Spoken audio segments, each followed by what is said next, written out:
কোথায় জন্ম? আমার জন্ম জেলা পটুয়াখালীতে। আচ্ছা। আর আমি বড় হয়েছি পটুয়াখালীতে।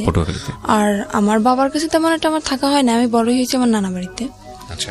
সেখান থেকে আমি যখন আমার বয়স 2.5 বছর, তখন মানে আমার আব্বু ছিল কিরকম অলস টাইপের, কাজ খুবই কম করতো। কি করতো আপনার বাবা? আমার আব্বু এমনি আমাদের গ্রামের বাড়িতে জমি আসে, জমি চাষবাস করতো, কিন্তু সেগুলো করতো না সে। কয় ভাই বোন ছিলেন আপনারা? আমি একাই, আমার কোনো ভাই বোন নেই। আচ্ছা আচ্ছা, ওকে। তারপর সেখান থেকে আমার আম্মুর যখন বিয়ে, আমার আম্মু আমার মতন অনেক কষ্ট করছে জীবনে। আমার বয়স যখন 2.5 বছর, তখন আমার নানা নানির কাছে আমাকে রেখে আমার আম্মু ঢাকায় আসে চাকরি করার উদ্দেশ্য। আর এতটুকু বড় আমি হয়েছি আমার মায়ের সাপোর্টে। তারপরে আমার নানা বাড়ি থেকে বড় হওয়ার পরে ওখানে লেখাপড়া করতেছি। তখন যখন আমি ক্লাস 5-এ পরীক্ষা দিছি, তখন আমার আম্মু দেশে চলে আসে। আসার পরে আর আমার আব্বু তো কোনো কাজ করতো না, আমার আম্মুই চাকরি বাকরি করতো, আমার লেখাপড়ার খরচ চালাইতো, সংসারের খরচ চালাইতো। তো এভাবে আর কতদিন, এটা মহিলা মানুষ কতদিন পারে এটা সংসার সামলানোর দায়িত্ব? তো সে সারা জীবনের জন্য নিতে পারে না। তো সেখান থেকে আমার আম্মুর একটা অসুখ হইলো, সেটা হচ্ছে আপনার লিভারের টিউমার হলো। আচ্ছা। হওয়ার পরে ওখান থেকে আমার আম্মুকে ডাক্তার বললো যে আপনার রেস্টের প্রয়োজন, এখন থেকে আর চাকরি করা যাবে না, সম্পূর্ণ রেস্টে থাকা দরকার। তখন আমার আম্মু চাকরিটা ক্লোজ করে দিয়ে দেশের বাড়ি চলে গেল। যাওয়ার পরে সেখানে আমার আম্মুর প্রচুর মারতো, আর কাজ তো করতো না, আর আম্মুরে খুব মারতো। এগুলো আপনার নিজের চোখে দেখা? ছোটবেলায়? আমার নিজ চোখে দেখা। তখন কি আপনি স্কুলে পড়তেন? তখন আমি স্কুলে পড়তাম। কোন ক্লাসে? তখন আমি আমার আম্মু যখন বাড়ি যায় তখন আমি ক্লাস 5-এ পড়ি। ক্লাস 5-এ পড়েন? হ্যাঁ। তখন একদিন হয়েছে কি, তখন আমি যখন ক্লাস 5-এ পড়ি, একদিন রাত্রে আমি পড়তে বসছি। বসার পরে আমার আম্মুর সাথে কি নিয়ে একটা যেন ঝগড়া হয়, সেটা আমি জানি না, আমি তো পড়তেছিলাম। তো হঠাৎ করে আম্মুকে একটা চড় মারে আমার আব্বু, কানের উপরে চড় মারার পরে আমার আম্মুর কান দিয়ে রক্ত বের হয়ে যায়।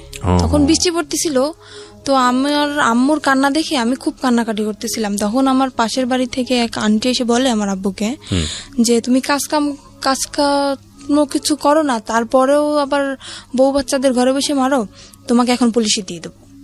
একথা বলার পরে আমার আব্বু ভয় পায় যায়। ওখান থেকে আমার আব্বু চলে যায়, আমার দাদা বাড়িতে চলে যায়। যাওয়ার পরে সেখান থেকে প্রায় 2-3 বছর কোনো খোঁজ খবর থাকে না। আম্মু অনেক অসুস্থ ছিল, বারবার কল করছে আমি অসুস্থ, তাও আমার আব্বু আসে না। তারপরে 3 বছর কাটে যায়। কাটার পরে আমার আম্মু তাকে ডিভোর্স দিয়ে দেয়। ডিভোর্স দেওয়ার পরে আমার আম্মু এখনো সেরকমই থাকার মানে ইচ্ছা ছিল, কিন্তু থাকতে পারে না শুধু আমার কারণে। ডিভোর্স হয়ে যাওয়ার পরে আমার তো লেখাপড়া কন্টিনিউ চলতেছে। আমি যখন ক্লাস 8-এ পরীক্ষা দেব, তার 1 মাস আগে ওই যে ছেলে আমার যার সাথে বিয়ে হয়েছে, ওর সাথে আমার আম্মুর সাথে, ওর সাথে দেখা না, কিন্তু ওর যে বোনের জামাই, তার সাথে আমার আম্মুর সাথে দেখা হওয়ার পরে সেখান থেকে আমার আম্মুরে উনি প্রথমত আপা বলে ডাকতো, কিন্তু তখন আমাকে দেখে নাই। উনি না দেখার পরে যখন আমাকে উনি দেখলো, তখন আমার আম্মুকে প্রস্তাব দিল যে এরকম আমার একটা শালা আছে, তা আমি তার জন্য আপনার মেয়েটাকে নিতে চাই।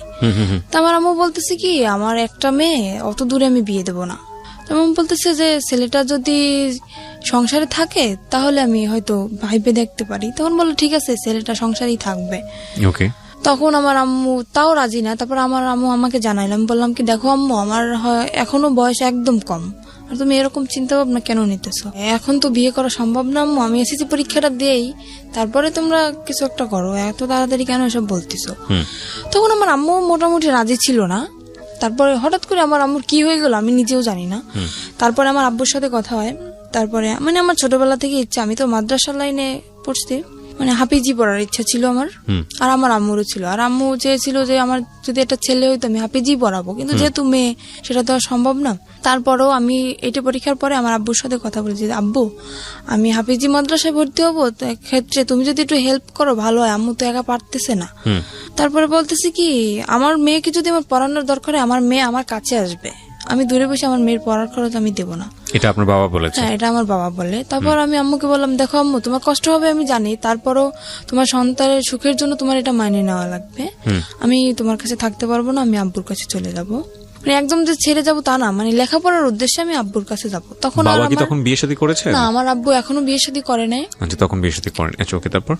তারপর সেখান থেকে আমি আমার আব্বুর কাছে চলে যাই। যাওয়ার পরে আমার দাদি আর আমার ফুপু, তখন আমি আমার দাদির কাছে যাওয়ার পরে আমার দাদি আমাকে স্কুলে ভর্তি করে দেয়। সেখানে আমি এটি পরীক্ষার পরের কথা বলতেছি আমি। তো আমার রেজাল্ট বের হয়েছে, তারপরে উনি একদিন হঠাৎ করে আমার আম্মুর নাম্বারে কল করছে, যে আমার ননদের জামাই, উনি কল করছে। তারপরে শুনছে যে আমার রেজাল্ট বের হয়েছে, উনি আমার রেজাল্ট শুনলো, শোনার পরে খুব খুশি হয়েছে। তারপর আমার আম্মুকে জিজ্ঞেস করতেছে, আপনার মেয়ে কি কোরআন শরীফ পড়তে পারে? তো বলতে হ্যাঁ পারে। তখন তো সে আরো খুশি, মানে সে খারাপ কোনো উদ্দেশ্য এটা চায় নাই, সে চাইছে যে ছেলেটা যেহেতু খারাপ, এমন একটা মেয়ে ওর জীবনে আসুক যাতে ও ভালো হয়ে যায়, সেরকম একটা ধার্মিক মেয়ে চেয়েছিল। তখন আপনি বাবার কাছে? হ্যাঁ, তখন আমি বাবার কাছে। কথা হচ্ছে আপনার মায়ের সঙ্গে? হ্যাঁ, কথা হচ্ছে আমার মায়ের সঙ্গে। তখন আমার আম্মু একদিন হঠাৎ করে আমাকে বললো কি, ও আরেকটা কথা, এখানে আমার যে নানার যে ভাই, ছোট ভাই, উনি মারা যায় তখন। আচ্ছা। শুক্রবার দিন উনি মারা যায়, আর তখন আমার স্কুলও বন্ধ। আমি মাদ্রাসা থেকে যাই, স্কুলের লাইনে ভর্তি হই, যেহেতু মাদ্রাসায় পড়া হবে না, স্কুলে ভর্তি। সেদিন আমার স্কুল অফ। তো আমার আম্মুকে কল দিয়ে বলতেছি কি, এরকম যে তোমার নানা তো মারা গেছে, তাই তোমার আসা লাগবে। আমি আসলাম, আসার পরে ওই ছেলেটাও তখন সেখানে, উনি ওর ভাইয়ের কাছে আসছে, সেখানে ওর ছেলেটাও আমাকে দেখে। দেখার পরে ওদের মোটামুটি পছন্দ হয় কি না আমি জানি না, আমার মার সাথে কন্টিনিউ ওদের কথা হয় প্রত্যেক দিন, আমি তো সেটা জানি না। তারপরে সেখান থেকে আম্মুর সাথে কথা দীর্ঘদিন যাবত চলে, প্রায় 2 মাসের মতো কথা চলে। হঠাৎ করে আম্মু আমাকে বলে কি, বৃহস্পতিবার দিন, শুক্রবার তো স্কুল বন্ধ, আম্মু বলতেছে কি, আম্মু তুমি আসো, কালকে বিকেল আবার চলে যাও, পাশাপাশি 1 ঘন্টা লাগে যাইতে আমার বাবা বাড়ি থেকে নানা বাড়ি। আমি বলতেছি আচ্ছা ঠিক আছে, আমি আসতেছি। সেখান থেকে আমি কি আসলাম, আসার পরে ওই ছেলেটা রাত্রবেলা আমাদের মানে ওর 2 ফ্রেন্ড নিয়ে আমাকে দেখতে আসলো, রাত্র প্রায় 8টার দিকে এসে দেখে গেল, খাওয়া দাওয়া করলো। তারপরে আমি আম্মুকে জিজ্ঞেস করতেছি, আম্মু এটা কে? বলতেছে তোমার জন্য সম্বন্ধ ঠিক করছে, সে ছেলে তোমাকে দেখতে আসছে। আমি তো পুরো রিয়াকশন নিছি, কি অবস্থা, তোমাকে আমি বললাম না যে আমি বিয়ে করবো না, তো দাঁড়াতে, তারপর তুমি বিয়ে ঠিক করছো, আমার কি বিয়ের বয়স হয়েছে? তখনও ক্লাস 8 আপনি? হ্যাঁ, তখন আমি না, তখন তো ক্লাস 9-এ ভর্তি হয়েছেন। হ্যাঁ, সবেমাত্র ক্লাস শুরু। আমরা যেটা জানি যে জানুয়ারি মাস থেকে প্রায় মার্চ মাস পর্যন্ত সেরকম একটা ক্লাস কিন্তু হয় না। তারপরে সেজন্য আমি ছুটি কাটাতে আসছিলাম। আম্মুকে আমি বলার পরে আম্মু বলতেছে কি, আচ্ছা ঠিক আছে, তুমি যদি রাজি না হও তোমাকে আমি জোর করবো না। ঠিক আছে, আমি চলে গেলাম আব্বুর কাছে, আবার লেখাপড়া শুরু করলাম। তারপরে হঠাৎ করে আমার নানি বলতেছে কি যে, আমি তো অসুস্থ, আমার মনের একটা আশা তুই পূর্ণ করবি। আমি বলতেছি বলো। যেহেতু সে আমাকে মানুষ করছে, তার কোনো কথা তো আমি ফেলতে পারি না। বলতেছি যে বলো। তো বলতেছে যে আমি যদি মারা যাই, আমার শখ যে তোকে আমি ছোটবেলা থেকে মানুষ করছি, আমার শখ যে তোর বিয়ে দেখে আমি যাব, যদি মারাও যাই তোর বিয়েটা দেখে তারপরে আমি মারা যাবো। তো আমি বলতেছি কি, নানি দেখো, আমার যে বড় বোন, আমার যে আমি এখন যে বোনের কাছে থাকি, ওর এখনো বিয়ে হয় নাই। তারপরে আমার যে বড় ভাইরা, ওরাও এখনো বিয়ে করে নাই। আমার ফ্যামিলির ভিতর থেকে বলতেছে কারোর বিয়ে না, তুমি হঠাৎ করে আমার বিয়েটা কেন তোমার দেখতে ইচ্ছা হলো? তো বলতেছে আমি বুড়ো মানুষ, আমি এটা বলতেছি আমার মনের ইচ্ছাটা তুই পূরণ করবি না। আমি তো একদমই রাজি না, কারণ আমার ইচ্ছে তার ভাবনা ছিল অন্যরকম, যে আমি আমার আম্মু যত কষ্ট করেই হোক, যদি আমার এসএসসি পরীক্ষাটা দেওয়া হয়ে যায়, তারপরে আমি যে কোনো একটা ছোটখাটো জব করব, নিজের পড়ার খরচ যাতে নিজে চালাইতে পারি, সেরকম একটা ইচ্ছা ছিল আমার। তো সেখান থেকে নানি তো আমাকে খুব জোরাজোরি করতেছে। এবার আমি বললাম কি, আমার পক্ষে বিয়ে করা সম্ভব না। আমি রাগ করে চলে যাচ্ছি আমার বাপের বাড়ি। সেখান থেকে আমার রাস্তা থেকে আমার জোর করে নিয়ে আসা হয়, তারপরের দিন আমার বিয়ে। আমি জানি না সেখান থেকে। এখানে আপনার বাবার কোনো ভূমিকা ছিল না? না, এখানে আমার বাবার কোনো ভূমিকা ছিল না, আর আমার বাবাকে জানানোও হয়নি। জোর করে নিয়ে আসার পরে তারপরের দিনে ছেলেটা আমার ফোনে ছেলেটার সাথে কথা হয়। আমি ছেলেটাকে অনেকভাবে বুঝালাম, আমি বললাম দেখেন আমি একটা খারাপ মেয়ে, আমার একটা ছেলের সাথে মানে যাতে ও রাজি না হয়, সম্পর্কটা যাতে ভেঙে যায় ছেলেটার সাথে আমি সরাসরি ফোনে কথা বলি। তো তারপরেও বলতেছে তুমি যাই হও না কেন, আমি তোমাকে মেনে নেবো। বলতেছে আমার একটা ছেলের সাথে সম্পর্ক আছে। তো বলতেছে ছেলের সাথে সম্পর্ক আছে, দেখো আজকালকার ছেলেরাও আশা দেয় ঠিকই কিন্তু বিয়ে করে না, তুমি আমারকে নিয়ে তুমি অসুখী হবো না, তুমি এই চান্সটা মিস করো না। তারপরে জোর করে হোক, যাই করে হোক, মারামারি হোক, আমাকে মারছে পর্যন্ত। আমার খালু আমাকে মারছে, আমার আম্মু আমাকে মারছে বিয়েটার জন্য। জোর করেই বিয়ে দেওয়া হয়। তারপরে ছেলেটা তার পরের দিন আসে, একা আসে বিয়ে করতে, ফ্যামিলি থেকে কেউই আসে না, কারণ ওর ফ্যামিলি থেকে তো জানে যে ও কিরকম, সেজন্য ওর ফ্যামিলি থেকে কেউই আসে না, ও একাই বিয়ে করতে আসে। আমি আম্মুকে তখন বললাম, আমি জানি না হঠাৎ করে আমার আম্মুর কি হয়ে গেল, যে আম্মু মানে আমার ইচ্ছার বিরুদ্ধে কখনোই কথা বলে না, সেই আম্মু আজকে আমার মারলো ওই ছেলেটার জন্য। তারপরে আমি বিয়েটা হওয়ার পরে বিয়ের 15 দিন হয়ে যায়, আমি তো মোটে মানে ওর কাছেই যাচ্ছি না, ওকে চোখে দেখতে পারতেছি না, ওর সাথে কথায় কথায় আমি ঝগড়া বাঁধাই দিচ্ছি। আমি তো রাজি না, যেহেতু আমার ওকে পছন্দ না, এমনি দেখতে সুন্দর ছিল ও। তারপরে সেখান থেকে বিয়ে হওয়ার পরে প্রায় মাসখানিক হয়ে যায়, তারপরে চিন্তা ভাবনা করলাম যাক যা হওয়ার হয়ে গেছে। আর ও আমাকে বলছিল তুমি যেহেতু লেখাপড়া করতে চাও তোমাকে আমি বিয়ে পরে লেখাপড়া তো একজন ছেলের সঙ্গে বিয়েটা হলো কিভাবে বাসায়? একজন ছেলের সাথে দিয়ে দিল আমার ফ্যামিলি। মানে কাজী এসেছিল? হ্যাঁ, কাজী ওখানে আমাদের সে কোর্টে বিয়ে হয় নাই, বিয়েটা হয়েছিল আপনার মসজিদে বসে। আচ্ছা, কোর্টে বিয়ে হয় না, আমার যেহেতু গ্রাম অঞ্চল। হ্যাঁ, মসজিদে কে কে ছিল আপনার বিয়ের সময়? আমার বিয়ের সময় আমার নানা ছিল, তারপরে আমার একটা খালু ছিল, আর কি কি ছিল আমি জানি না, এই দুজন ছিল সেটা আমি জানি। তার মানে আপনার কাবিন টাবিন কিচ্ছু করা হয়নি? না, কাবিন হয়েছে আমার। ও ছেলের পক্ষে সাক্ষী কে ছিল? ছেলের পক্ষে সাক্ষী কেউ ছিল না, এমনি হয়তো মানে আমার নানার দিক থেকে হয়তো কেউ ছিল। প্রথম কথা হচ্ছে আপনার বয়সই তো হয়নি তখন। আমার তো বয়সই হয়নি, তখন তো কোর্টে যাওয়া সম্ভব না। রাইট, 14-15 বছর বয়স আপনার, তখন তো কোর্টে যাওয়া সম্ভব না। কিন্তু আমার ওখান থেকে ওই ছেলেটা একটা চালাকি করছিল কি, কাবিন আপনার বয়স বাড়িয়ে দিয়েছিল। হ্যাঁ, আমার বয়স বাড়িয়ে দিয়েছিল কি, আমার একটা ফলস একটা জন্ম নিবন্ধনের কার্ড তৈরি করে, সেটা আমার আম্মুর সাথে একসাথেই মিশে আমাদের পোস্ট অফিস থেকেই করা হয়। সেখানে মানে আমি যখন পড়ালেখা করতেছি তখন হয়তো এক ফাঁকে এসে আমার আম্মুর সাথে করে গেছে, সেটা আমি জানি না। তো সেটা এখন আমার কাছে আছে, সেটা এখন আমার বর্তমান বয়স 21 বছর দেওয়া বর্তমান বয়স। তারপর সেখান থেকে তো বয়স বাড়ানো হয়, কাবিনও করা হয়। কাবিন করার পর তারপরে 1 মাস পরে চিন্তা করলাম যাক যা হওয়ার হয়ে গেছে, খামাখা ও ছেলেটা তো আর কোনো অপরাধ করে না, যেহেতু বিয়ে হয়ে গেছে আমি মেনে নিলাম। নেওয়ার পরে আমি বিয়ের 1 মাস পর ওকে বললাম কি দেখো আমার ইচ্ছা না যে আমি বাবার বাড়ি থাকবো, তোমার যদি মনে করো শুধু থাকার মতো একটা ঘর থাকে আমার তাতেই চলবে, কিন্তু আমি বাবার বাড়ি থাকতে চাই না, তুমি আমাকে তোমার নিজের বাড়ি নিয়ে চলো। ও তো নিজের বাড়ি আমাকে নেবে না, একদমই না, কারণ আমি যদি সম্পূর্ণ সত্যিটা জেনে যাই তখন ওর সমস্যা না, আমাকে নেবে না। তখন আমি আমার শাশুড়ির সাথে কথা বললাম যে আম্মা দেখেন এরকম এরকম আমার তো এখানে থাকতে ভালো লাগে না, আর লোকজন কি মনে করবে, আমার বিয়ে হয়ে গেছে তারপর আমি বাবার বাড়ি থাকতেছি। তো বলতেছে আচ্ছা ঠিক আছে তুমি আসো। সেখান থেকে আমার আম্মু কি করলো, ওর কাছে টাকা নেই, তো কাজ করে না, বিয়ের 1 মাস হয়ে গেছে, 1 মাস যাবত আমাদের বাড়িতে কাজ কাম তো কিছু করে না। আমার আম্মু করতেও বলে না, যেহেতু নতুন জামাই তাকে তো আর কাজ করতে বলা যায় না। আমার আম্মু কি করলো, আমার নানার কাছ থেকে 20,000 টাকা নিয়ে আসলো, আসার পরে আমাকে দিল, দেওয়ার পরে বললো আচ্ছা ঠিক আছে তোরা এটা নিয়ে যা, যেহেতু কিছু দিতে পারি নাই। বিয়ের 1 মাস পরে চলে গেলাম শ্বশুর বাড়ি, যাওয়ার পরে কিসি বাড়ি আমি যাওয়ার পরে তখনই আমার মনে একটু সন্দেহ হয়েছে, আমাকে একদমই বাইরে বেরোতে দিত না। শ্বশুর বাড়িতে গিয়ে আপনি কি পেলেন, মানে শ্বশুর শাশুড়ি কাউকে পেলেন? না, আমার শ্বশুর নেই, আমার শ্বশুর মারা গেছে আজকে 26 বছর। আচ্ছা, তো শাশুড়িকে পেলেন তো নিশ্চয়ই? হ্যাঁ, শাশুড়ি আছে আর আমার একটা ননদ আছে। তারপর ননদটা বিয়ে দেওয়া, তো আমার শাশুড়ি একাই থাকে বাড়িতে।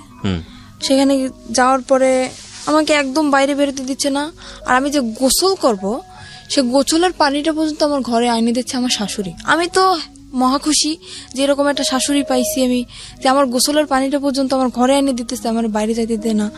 দেখ আমি ভাবছি হয়তো আমি 5 ওয়াক্ত নামাজ পড়ি, হয়তো সেই কারণে আমার শাশুড়ি চায় না যে পরপুরুষ আমাকে দেখো, এর জন্য পানিটা এনে দেয়, কিন্তু তাদের মনের ভিতর তো অন্য কিছু। সেটা আমরা সামনের দিকে যাই। তারপরে সেখান থেকে 3 মাস পার হয়ে যায়, যাওয়ার পর আমার একটা চাচা শ্বশুর ছিল, সে সবার ছোট ছিল, সে আমাকে খুব আদর করতো।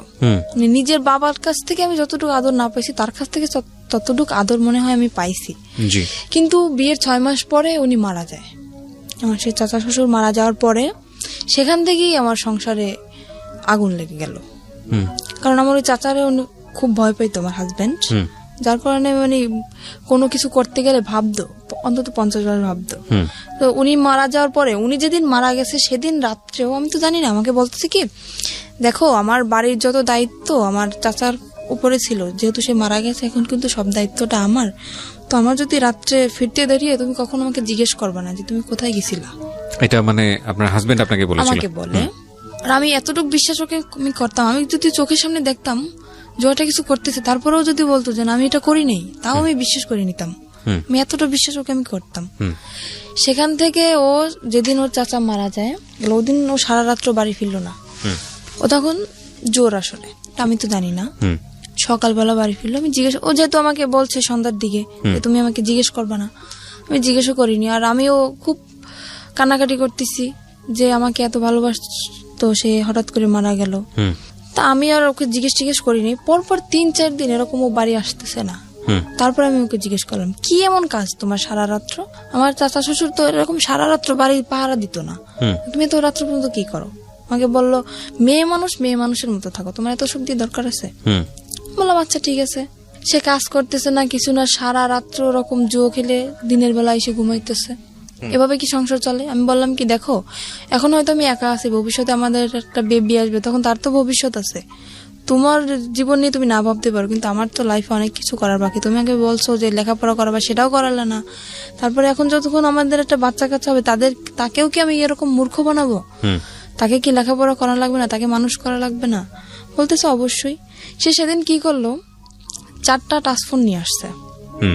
আর ও যদি খেলাধুলো করতো, মানে খুব এক্সপার্ট ছিল খেলাধুলায়, 4টা টাচফোন নিতে আমি জিজ্ঞেস করলাম, কি ব্যাপার, তুমি 4টা টাচফোন কোথায় বইছো? তো বলতেছে যে আমার একটা বন্ধু টাকা নেই, আমার কাছে বন্ধক রাখছে। আমি বলছি, তোমার নিজের কাছে টাকা নেই, তুমি আর একজনের তো বন্ধক রাখছো, আমি বুঝতে পারতেছি না। ও হঠাৎ করে অনেক বাজার নিয়ে আসলো বাসায়। আমি তো অবাক হয়ে গেছি, কি ব্যাপার, কোথায় পেলো এত টাকা? সেখান থেকে আমার মনে একটু সন্দেহ আসলো। তারপরে ওর একটা বন্ধু আছে, ওর কাছে ও ঘুমাই গেছে, ওর ফোন দিয়ে আমি ওর কাছে কল করলাম যে আচ্ছা ও এত রাত্র পর্যন্ত কি করে, আপনি তো সবসময় ওর সাথে থাকেন, এটা সত্যি কথা বলেন তো আমাকে। তো বললো কি, ভাবি আমি আপনাকে একটা কথা বলি, যে জীবনে স্বামীকে এত বিশ্বাস করবেন না। বলতেছি কেন? তো বলতেছে, ও সারা রাত্র কি করে আপনি জানেন? আমি বলতেছি না, আমি তো জানি। কে বলছে আপনাকে এটা? ওটা ওর বন্ধু বলতেছে আমাকে। আচ্ছা, ওর বন্ধুকে আপনি আগে থেকেই চিনতেন? হ্যাঁ, ওর বন্ধু অনেকবার আসছে আমাদের বাড়িতে। ওকে, সো বন্ধুই আপনাকে কথাগুলো বলছে? হ্যাঁ, বন্ধু আমাকে কথাগুলো বলতেছে যে ভাবি আমি যে কথাগুলো আপনাকে বলতেছি এটা ওকে বলবেন না, তাহলে কিন্তু ও আমার সাথে ঝগড়া লাগাই দেবে। বললাম যে ঠিক আছে আমি বলবো না, আপনি বলেন। তো বলতেছে ও এরকম সারা রাত্র জুয়ো খেলে বেড়ায় আর মারামারি করে এর সাথে ওর সাথে। আমি তো আপনাকে বলি না, কারণ আপনি যেহেতু নতুন বিয়ে হয়েছে আপনাদের, বললে হয়তো সংসারে সমস্যা হইতে পারে, এর জন্য আমি বলি না। তারপরে একদিন রাত্র এরকম সারা রাত্র আমি কি অসুস্থ, আমার প্রচন্ড মাথা ব্যথা আর জ্বর। আমি ওকে বললাম কি আমাকে কিছু ওষুধ এনে দিয়ে যাও, আমার খুব ক্লান্ত লাগতেছে শরীরটা। ও যে গেল আর আসলো না। তো সেখান থেকে সারা রাত্র অসুস্থ। আর ও কি করতো, যখন বাইরে বের হইতো, বাইরে থেকে রুম তালা মেরে রেখে যেত। আমি যখন প্রথম দিন জানার পরে আমি যখন ওর সাথে ঝগড়া লাগানোর পরে ও আমাকে আমার যে গায়ের ওড়না ছিল ওটা খুলে আমার হাত বাঁধে, আমার পাও বাঁধে, বাঁধার পরে আমার মুখটাও বাঁধে, বেঁধে বাইরে থেকে ঘরের দরজাটা বন্ধ করে দিয়ে যায়। তো পরপর 2-3 দিন আমার একটা দেবর আছে, ও আমাকে এসে অনেক ছোট, আমাকে 2-3 দিন ডাকছে, কিন্তু দরজা তো বন্ধ আর আমার মুখও তো বন্ধ।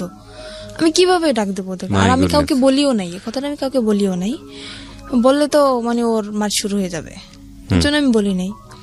তারপরে 2-3 দিন এরকম ডাকছে। একদিন আপনাকে বেঁধে যেত, আসতো কখন? আসতো সকালে। তো আপনি এই সময়টা কি করতেন? ওরকম অবস্থা আমি ঘুমিয়ে যেতাম, আমি কান্না করতে করতে ওরকম অবস্থা আমি ঘুম পড়ে যেতাম। আর সকালবেলা এসেও খুলে দিত। সকালবেলা আসে যখন খুলতো তখন আপনি কিছু বলতেন না? কি বলবো, বলে তো মারতো, হয়তো কিছু বলতাম না। আপনার মাকেও বলতেন না? কাউকে না। আর আমার এমনও কোনো দিন গেছে যে দীর্ঘ 1 সপ্তাহ আমি না খেয়ে থাকছি, তাও আমি আম্মুকে কখনো বলি নাই। আচ্ছা, আমরা একটু ধারাবাহিকভাবে সামনে দিকে যাই। তারপরে কি হলো? তারপরে সেখান থেকে হাত পা ভাবে বেঁধে রেখে যেত। একবার আমার দেবর জিজ্ঞেস করতেছে যে ভাবি তোমাকে রাত্রে যখন আমি ডাকি, মানে ওরা প্রায় যদি কিছু রান্না করতো আমাকে দিয়ে যেত, তোমাকে ডাকি তুমি সারা দাও না কেন? আমি বলি কি আমি ঘুমিয়ে গেছি। তারপর ও একদিন টের পাইছে আমি কান্নাকাটি করতেছি, আর সেদিন আমাকে ও করে না, ওইভাবে বেঁধে রেখে যায় না, এমনি মারছিল। মারার পর বাড়ি থেকে তালা মারা ঠেকেছিল। তারপরে আমার দেবরের কাছে একটা চাবি ছিল, ওর এই চাবিটা আবার আমাদের তালা খুলতো। তালাটা খোলার পরে ও আমাকে নিয়ে ওর আব্বুর কাছে যায়। তখন ওর আব্বু মারা যায় নাই, ওর আব্বুর কাছে যায়।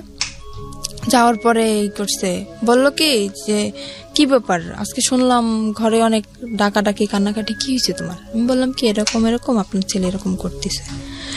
বলার পরে সে আমাকে বললো কি, মানে আমি কিন্তু আর একটা চাচার কথা বলতেছি এখানে, আমার যে বড় চাচা ওনার কথা বলতেছি। সে বলতেছে, তার কাছে বলার পরে সে বলতেছে যে এরকম করতেছে, তা তুমি আমাকে জানাওনি কেন? বলতেছে এমনিতেই জানাইনি, চাই না, আমি নিজেই শাসন করতে চাই ওকে, দেখি কি হয়, তারপরে যদি না শুনে তখন আপনাদেরকে আমি জানাবো। সেরকম চিন্তা নিয়েছিলাম আমি। তারপরের দিন আমার চাচা, ওর যে চাচা, আমি ওকে চাচা বলে ডাকতাম, ওকে ডেকে নিয়ে জিজ্ঞেস করে কি রে তুই এরকম করতেছিস কেন? ওখান থেকে ওকে পেয়ে গেছে। কেন আমি বললাম, আমি তো নিজের ইচ্ছায় বলি নাই, সে আমাকে ডেকে নিয়ে গেছে, তারপরে আমি বলছি। না, ওর চাচা তো মারা গিয়েছে, আপনি একটু আগে যেটা বললেন। না, ওর বড় চাচার কথা বলতেছি আমি, ওটা তো ওর ছোট চাচা ছিল। ওকে। সেখানে ওকে কেন আমি বললাম, আমার সেই চাচা শ্বশুরকে কেন আমি বললাম, ও সেখান থেকে তারপর আমার চাচা শ্বশুর বলল যে এখন ওকে ঘরে নিয়ে যাবে, ওর গায়ে যদি নেক্সট টাইম কখনো একটা ফুলের টোকাও পড়ে তাহলে তোকে বাড়ি থেকে বের করে দেবো। আমার চাচা শ্বশুর এটা বললো। সে ডাইরেক্ট তার সামনে বলে আসতেছে ওকে আমি এখন মারবো, যদি কিছু করতে পারেন করেন। আমাকে এই বলে হাত ধরে টেনে রুমের ভিতরে নিয়ে যেয়ে আমাকে আবারও মারে। কেন আমি বললাম। তারপরে সেখান থেকে আমার চাচা শ্বশুর বললো বাড়ি বসে এরকম করবা, পরের মেয়ে যদি কিছু একটা হয়ে যায় তখন আমরা মামলা খাবো, এটা হবে না, বাড়ি থেকে বের হয়ে যাও, দুজনেই বের হয়ে যাও। ঠিক আছে, বের হয়ে চলে আসলাম। আর আমারও ইচ্ছা ছিল যে মানে বাড়ি থেকে আমি বের হয়ে চলে আসবো, যেহেতু যদি বন্ধু বান্ধবের সাথে থাকে তাহলে আরো বেশি খারাপ হয়ে যাবে, এখান থাকলে আমি ওকে ভালো বানাতে পারবো না। আমি চলে আসি, আমার বাবার বাড়ি চলে আসি। আসার পরে আমার আম্মু সব ওই নিজের মুখেই বলছে সবকিছু, যে এরকম এরকম হয়েছে। বাড়ি থেকে বের হয়ে কোথায় আসেন? আমার বাবার বাড়ি আসছে। বাবার বাড়িতে? হ্যাঁ। সেখান থেকে যখন আমার আম্মু সবকিছু জানতে পারে এরকম এরকম, তখন আমার আম্মু বলতেছে এরকম একটা কাজ করলাম, আমার একটা মাত্র মেয়ে, আমি কি করলাম এটা। তখন আমার আম্মু বললে যে মানে আমাকে ওখান থেকে ডিভোর্স করাবে। আমি বললাম আম্মু দেখো, বিয়েটা কিন্তু তোমাদের ইচ্ছে হয়েছিল, আমার ইচ্ছে হয় না, কিন্তু আমি এটা পারবো না যে তোমাদের ইচ্ছা মতন সবকিছু করবো, এটা হবে না। তোমাদের ইচ্ছা মতো বিয়ে করছি, আবার তোমাদের ইচ্ছা মতো ডিভোর্স করবো, এরপরে আমার আবার বিয়ে হবে, সে তো এর থেকেও খারাপ হতে পারে। তখন আমি কি করবো আম্মু? তখন আপনার লেখাপড়া কি বন্ধ? হ্যাঁ, লেখাপড়া বন্ধ। ওকে। তারপরে সেখান থেকে আমার আম্মু তো আমাকে ওখানে দেবেই না, একদম ডিভোর্স করাই দেবে। ওকে বলতেছে তুমি চলে যাও। ও চলে আসে, আসার পরে সেখান থেকে ওকে বলার পরে ও চলে আসে। না, আমি তো খুব কান্নাকাটি করতেছি, যেহেতু আমার অল্প বয়সে বিয়ে হয়েছে, তারপর আমার প্রথম স্বামী। এমনিতেই তো আমার তখন আবেগী বয়স, তখন তো মনে করেন একটা ছেলে যদি পাশে থাকে তখন আবেগে এমনিতেই ভালোবাসা এসে যায় তার প্রতি। তো আমি মানে খুব লাভ করতাম ওকে আমি। তারপরে আমি খুব কান্নাকাটি করতেছি, খাচ্ছি না, কিছু না। আমার আম্মু বলতে দেখ এরকম যদি করিস তাহলে তো তোর নিজের শরীর তো থাকবে না, তুই তো মারা যাবি, এরকম কেন করতেছিস। আমি বলতেছি আম্মু তুমি যদি সত্যি আমাকে চাও বাঁচাইতে তাহলে আমাকে ওর কাছে দিয়ে আসো। বলতেছে এটা আমি কখনোই পারবো না, আমি একবার তোমার জীবন নষ্ট করছি, কিন্তু দ্বিতীয়বার আবার আমি তোমার জীবনটা নষ্ট করতে পারবো না। সেখান থেকে আমি কি করলাম, আমার আম্মুর ইসের জন্য, ডাক্তার দেখানোর জন্য আমার আম্মু কিছু টাকা নিয়ে আসে আমার নানার কাছ থেকে। আমি সেই টাকাটা মানে নর্মালি যেটা বলি চুরি বলতে পারি, চুরি করে আমি আমার কাছে নিয়ে আসি। আসার পরে রাত্র 8টার সময় আমি বাসা থেকে বের হয়ে যাই, বের হয়ে আমি পালাই ওর কাছে চলে আসি। ও কোথায় ছিল তখন? ও তখন ঢাকায় ছিল। ঢাকায় ও কি করছিল? ও ঢাকায় কিছু করতেছিল না, ঢাকায় ওটা মামা আছে। মানে ও চাচ্ছিল আপনি পালিয়ে চলে আসেন ওখান থেকে? হ্যাঁ, ও চাচ্ছিল সেটাই। আর ওর সাথে আমার কথা হইতো, রেগুলারলি কথা হইতো। যখন সবাই ঘুমিয়ে যেত তখন আমি রাত্রেবেলা ওকে ফোন করতাম, ওর সাথে আমার কথা হইতো। তো ওর সাথে আপনার বয়সের ডিফারেন্স কত ছিল? ওর সাথে আমার সাথে যখন ওর বিয়ে হয়েছিল তখন ওর বয়স ছিল 21 বছর। ও তো পিচ্ছি, ও তো কিছু বোঝে না। আর ওর যখন প্রথম ম্যারেজ হয় তখন ওর বয়স ছিল আপনার 17 বছর। মানে ও এর আগেও বিয়ে করেছে? হ্যাঁ, আর আমি বললাম না এর আগেও বিয়ে করছিল। এগুলো আপনি আরো পরে যে জানতে পেরেছেন? পরে যে না, ওটা আমি বিয়ের যে 6 মাস পরে আমি জানতে পারছি। এটা আপনার ফ্যামিলি জানে যখন আপনাকে আলাদা করে রেখেছে? না, তখনও জানেন আপনার? তখন আমি বলি না, আমি বললে তো জানতো। ও আচ্ছা, বলেন না, আপনি লুকিয়ে গেছেন? আমি লুকিয়ে গেছি। দ্য থিং ইজ দ্যাট ওর মনের মধ্যে একটা ইমোশন জেগেছে, যেটা ও একটু আগে বলছিল যে আমার জীবনের প্রথম কারোর প্রতি ভালো লাগা। তো সামহাও ও চেয়েছে নিজের জায়গাটা থেকে যে এই ভালো লাগা, যেহেতু ওকে ভালোবেসে ফেলেছি, সুতরাং ওকে যে কোনোভাবেই হোক নিজের জায়গাটায় আপন করে রাখা, সেভ করা অন্য জায়গাটা থেকে। না, ও কখনোই ওর মনের ভিতরে কখনোই আমার জন্য ভালোবাসা ছিল না। সেটা তো ওর আচরণ থেকে বুঝতে পারছি। আমরা ভবিষ্যতে কি হয়েছে সেটা ধারাবাহিকভাবে সামনে দিকে যাই। ও আমার সাথে এরকম চলছে যে আমি বুঝছি যে এরকম একটা ছেলে আমার লাইফে আমি পাবো না, যে এতটা ভালোবাসে আমাকে।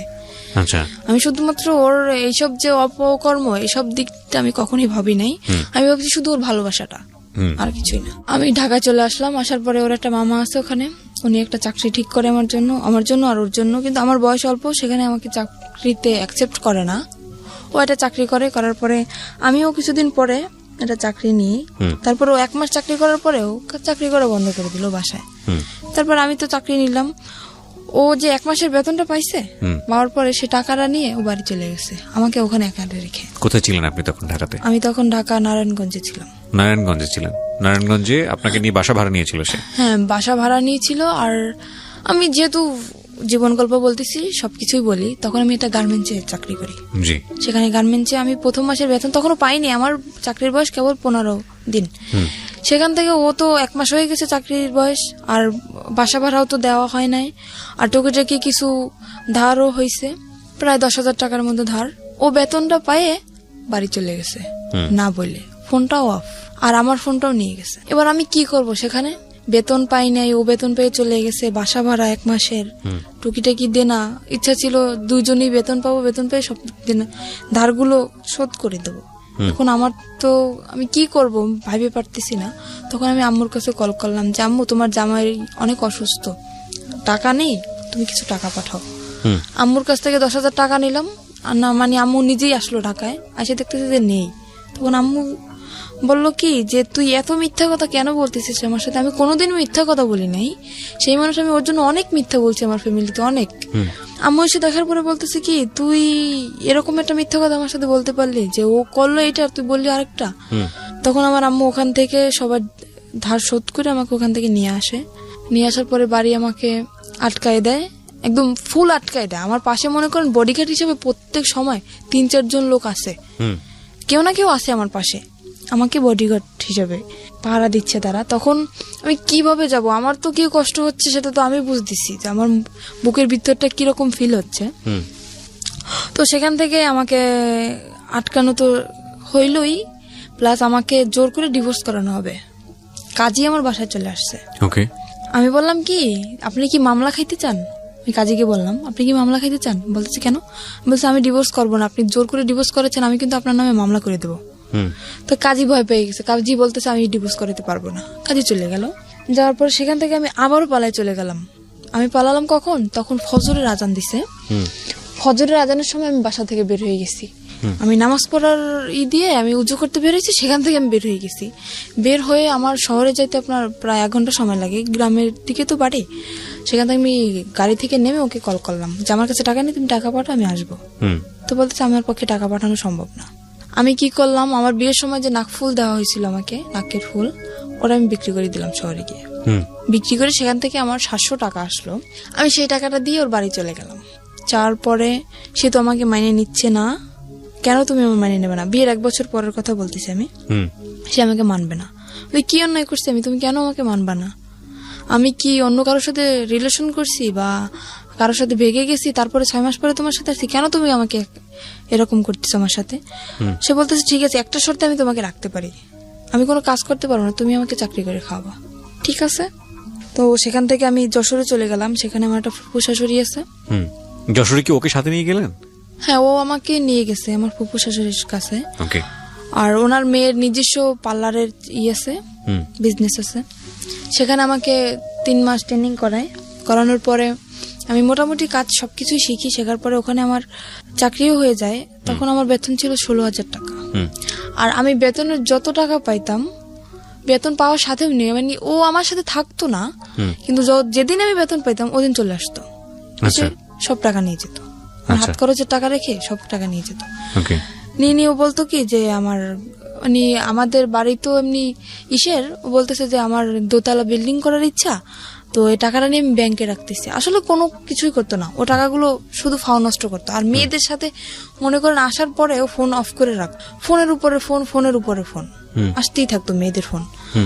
তারপরে সেখান থেকে টাকা নিয়ে গেল। 2-3 মাস এরকম চাকরি করার পরে এরকম টাকা নিয়েই যাচ্ছে। আমি বলতেছি কি আমি বাড়ি যাব, তুমি কোথায় টাকা রাখতেছো আমি এটা দেখবো। সে আমাকে বাড়ি নেবে না। তখন একটা মেয়ের সাথে ওর রিলেশন চলতেছে। সেই মেয়েটাই মানে জানতো যে ওর বউ আছে, তারপরে আমার বাড়ি কোথায় সবকিছুই জানতো। তারপরেও মেয়েটা ওর সাথে রিলেশন চলতেছে।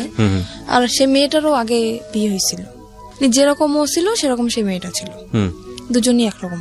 ওর সাথে রিলেশন ছিল। তারপরে রিলেশন চলতেছে সেটা আমি জানি না। তারপরে একদিন ওই মেয়েটাকে নিয়ে আমি তো অফিসে, আমার ফুফু শ্বশুরের বাসায়ও আসে। আর আমার যে দুপুরের লাঞ্চ, আমার ওই যে বাসায় যে কাজের বুয়া উনি নিয়ে যেত। আমি বাসায় আসতাম না দুপুরে, উনি নিয়ে যেত। তো দুপুরের সময় ও যখন আসে, আমাকে ওই কাজের বুয়া বলে কি যে আমি ওকে খালা বলে ডাকতাম। তো বলতেছে, উনি আমাকে একদম মেয়ের মতোই দেখতো। তো বলতেছে আম্মু তোকে একটা কথা বলবো, তুই কাউকে বলবি না, আর আমার নামটাও বলবি না। আমি বলতে আচ্ছা ঠিক আছে বলবো না। কি আমি বুঝতে পারিনি যে এই কথাটা বলবে। আমি ভাবছি হয়তো আমার ফুপু শাশুড়ি একটু মানে রাগী মানুষ, তো অনেক সময় মানে গালাগালি করে। আমি ভাবছি সেরকম কিছুটা বলবে। তো বলতেছে আচ্ছা আপনি বলেন, আমি কাউকে বলবো না। তো বলতেছি কি যে জামাই এটা মেয়েকে নিয়ে এরকম এরকম বাসায় আসছে, মেয়েটাকে তুই চিনিস? তা আমি ভাবছি হয়তো আমার ননদ হইতে পারে। আমি বলছি দেখতে কেমন? তো উদাহরণ দেওয়ার পরে আমি দেখছি যে না, আমার ননদ তো এরকম না।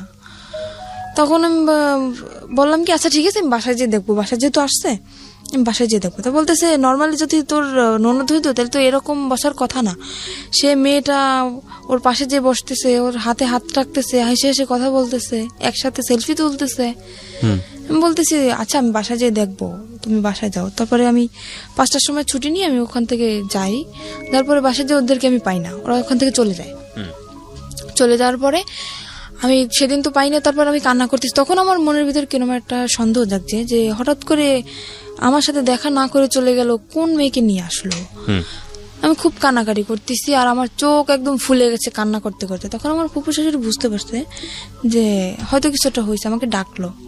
ডাকার পর উনি আমাকে পারুল বলে ডাকতো, কারণ ওনার একটা মেয়ে ছিল, ওনার মেয়েটা রোড অ্যাক্সিডেন্টে মারা যায়, সেজন্য আমাকে নিজের মেয়েই মনে করতো।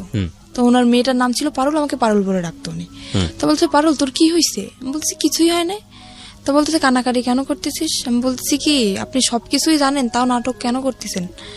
তো বলতেছে কেন, আমি কি করছি, কিসের নাটক করলাম? আমি বললাম আপনার বাসায় যেটা মেয়েকে নিয়ে আসছিল সে মেয়েটা কে? আমার ফুপু সবকিছু জানে, আর ওই যে জিনিসটা ওটাই আমার ফুপু শাশুড়ির হাত ছিল।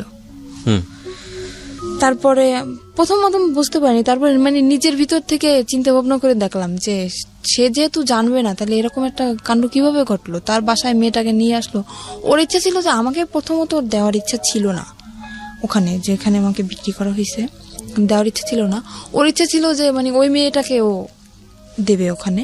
তো ওই মেয়েটা রাজি হয় না। মেয়েটা বললো কি ওকে একটা শর্ত দিল যে আমি যাইতে পারি ও জায়গায়, তুমি যদি আমাকে বিয়ে করো তাহলে আমি যাবো। তারপরে সেখানে ওই মেয়েটাকে নকল রেজিস্ট্রি করে ও বিয়ে করে। এবার সেখান থেকে ওই মেয়েটাকে নকল রেজিস্ট্রি করে বিয়ে করে। বিয়ে করার পরে আমি যখন জানতে পারি যে ওর সাথে বিয়ে হয়ে গেছে, তখন আমি ওখান থেকে বাড়ি চলে যাই। বাড়ি চলে যাওয়ার পরে দেখতেছি ওরা দুজনই বাড়ি।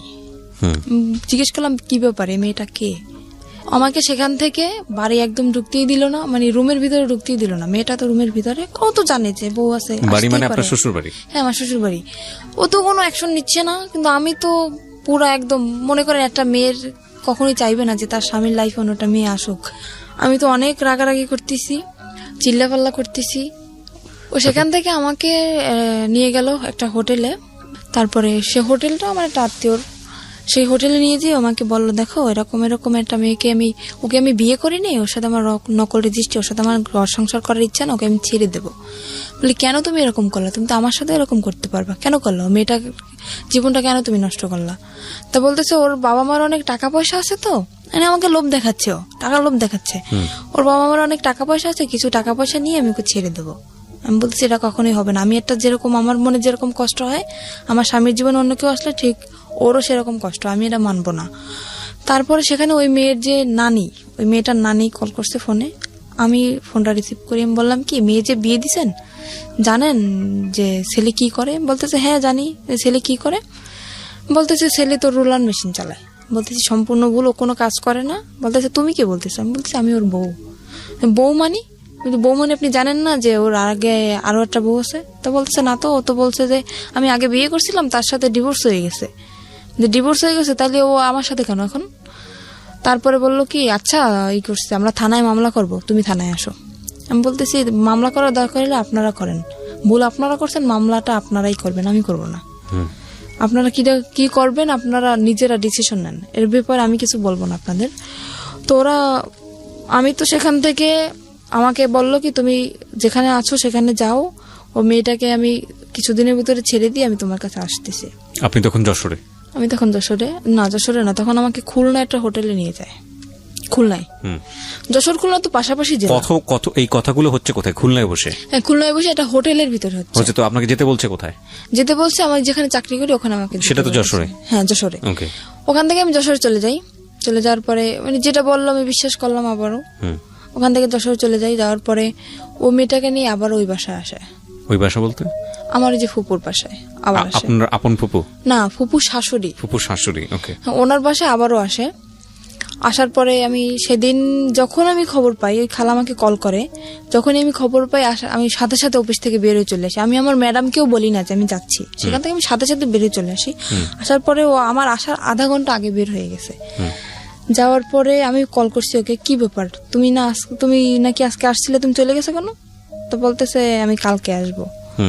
তো পরের দিন আসলো, আসার পরে রাত্রবেলা আমি ওর সাথে কথা বলতেছি না, কিছু না, ঝগড়া লাগাই দিতেছি। তো তখন ও রাগ করে চলে যাবে, থাকবে না।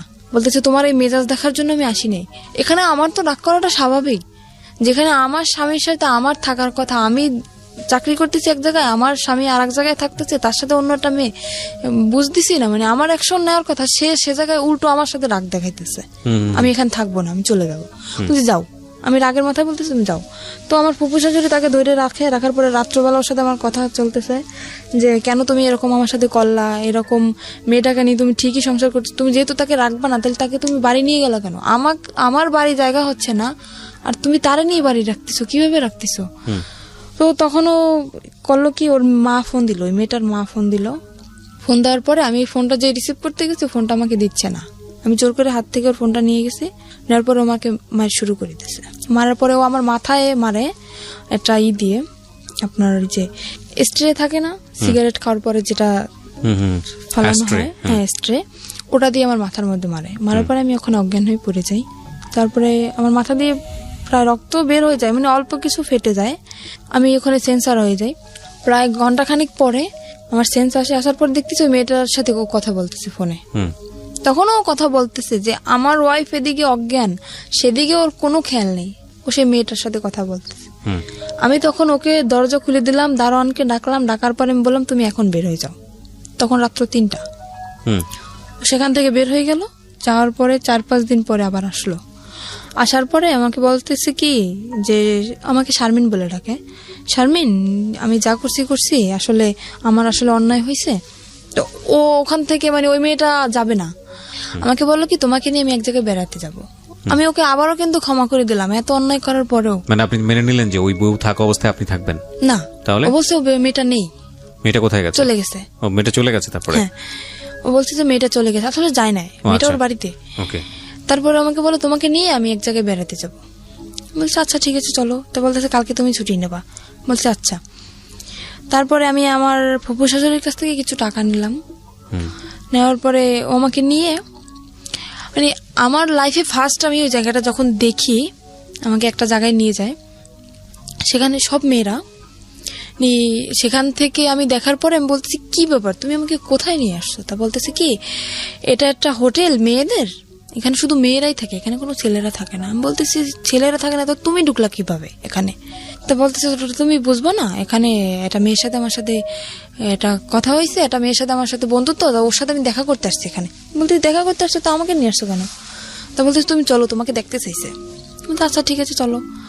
আর ওখানে মনে করেন, আমি হয়তো কথাটা বললে দর্শক কিছু মনে করতে পারে, ওখানে নোংরা নোংরা ড্রেস পরা হয়, তো আমি ওগুলো দেখে আমার খুব খারাপ লাগতেছে। আমি বলতেছি আমি ভিতরে যাবো না, তোমার যদি দেখা করার দরকার হয় তুমি যাও, আমি এখানে নিচে দাঁড়াইতেছি, তুমি যেই দেখা করে চলে আসো।